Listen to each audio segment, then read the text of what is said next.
to Chad Wolf right now, the former acting DHS secretary. Secretary, I don't know what was solved today or how the ball was advanced today, but this occurs, not too many days away from Title 42 going away and a bad problem becoming a worse problem. Do you see any way around that?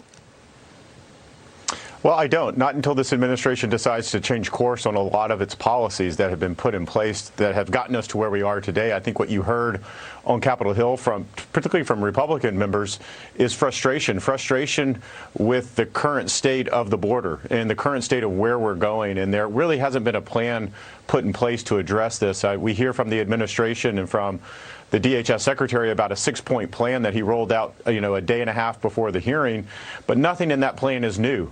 Nothing in there will solve the crisis that we're currently facing today. All the 6 points in there are authorities that have been exercised over decades. And so they're things that they should have been doing from day one that for whatever reason that they are now rolling out for the very first time, saying that they will do for the very first time. And it's not really going to address the crisis and really end the crisis that we see today. The White House comes back, Chad, as you know, to say, well, the crisis that you say exists today is with Title 42 still in effect today. So if it's a great panacea, it's not working anyway. What do you say?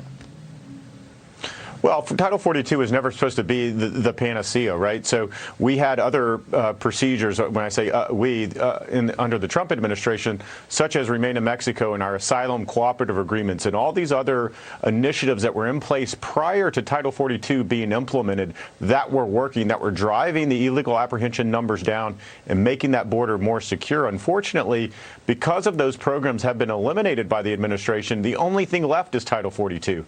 So that's the only thing that's keeping that border somewhat in check that we see today, even though we see really, really high apprehension numbers. And so I think members of Congress, both on the Republican and the Democratic side that we heard today, are worried that once you remove Title 42, that there is no plan in place, even though they've rolled out a 6-point plan. I think members on both sides of the aisle are saying that plan's not really adequate.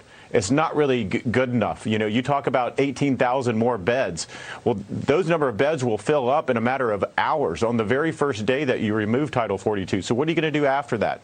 And so I think that's what's really concerning at the end of the day. Chad, I know this is a policy that you enacted or former President Trump did, but this policy now where Governor Abbott is sending buses with those who've been caught at the border to be processed now in Washington, D.C., I think a couple of dozen of such buses right now.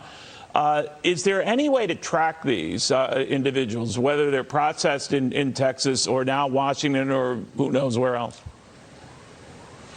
Well, certainly there is. Certainly the federal government is supposed to track these folks using what we call alternatives to detention, and whether those are ankle bracelets or we've heard recently about phones they're giving them to track where they go can throw the phone at the end away. of the day. They can always throw the phone away. Absolutely, they can throw the phone away. So it's very difficult, and I think the Secretary got asked this question of how many individuals have you released into certain states? And he was unable to answer it because at the end of the day, ICE could actually track how many flights are going into a certain state or a certain region.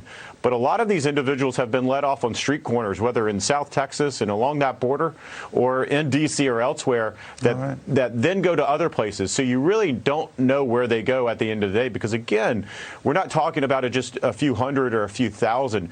You're talking about in the month of March alone, 80,000 being released into the United States, and that's just in 1 month. So the numbers are overwhelming, and when they're overwhelming like this, it's impossible to both process adequately, interview them, and then track them. And I think that's why the administration's having a hard time answering where have all these individuals gone throughout the country. They simply don't know.